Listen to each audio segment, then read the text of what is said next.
Narito ang mensahe ng Panginoon sa iyo ngayon. Anak, kapag dumating ang mga araw na napapaligiran ka ng takot, pangamba at kawalan ng katiyakan, alalahanin mo ang mensahe ng awit 91. May Diyos kang maaaring maging kanlungan, sandigan, at pinagmumulan ng iyong kapayapaan. Lumapit ka sa akin at manatili kang malapit sa aking presensya. Hindi nangangahulugang wala ka ng pagdaraanan na problema, ngunit hindi mo kailangang harapin ang mga ito ng nag-iisa. Kapag natatakot ka sa mga bagay na hindi mo kayang kontrolin, sabihin mo sa iyong puso, ang Panginoon ang aking kanlungan at aking matibay na sandigan. Anak, huwag mong hayaang ang takot ang mamuno sa iyong buhay. Maging maingat at matalino sa iyong mga desisyon, ngunit huwag mong hayaang ang pangamba ang pumigil sa iyong paggawa ng mabuti at pagpapatuloy sa buhay. Sa panahon ng panganib, gawin mo ang iyong makakaya upang manatiling ligtas. Makinig sa mabubuting payo, sumunod sa mga babala ng mga kinauukulan, at humingi ng tulong sa mga taong mapagkakatiwalaan mo.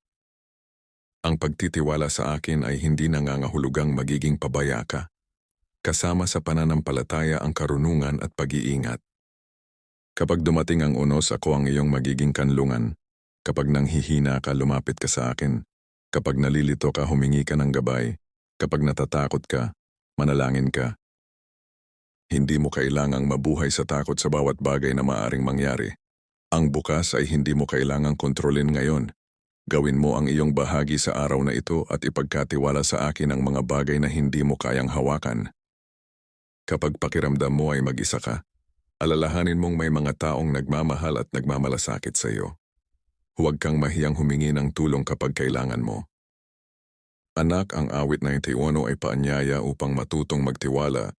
Hindi pangako na hindi ka kailanman makararanas ng mahirap na panahon. Sa gitna ng anumang pagsubok, maaari mong hanapin ang aking presensya at piliing manatiling may pag-asa. Kaya ngayong araw, huwag kang panghinaan ng loob. Ako ang iyong kanlungan, ako ang iyong lakas, ako ang iyong pag-asa.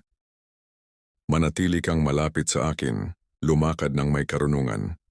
At huwag kalimutang magpasalamat sa bawat araw na ipinagkakaloob ko sa iyo. Anak, magtiwala ka. Sa gitna ng takot, piliin ang pananampalataya. Sa gitna ng kaguluhan, hanapin ang kapayapaan.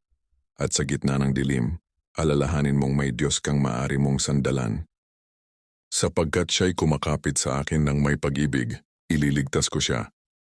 Iingatan ko siya sapagkat kinikilala niya ang aking pangalan. Awit 91:14. Type, Amen. Follow, like, comment, share.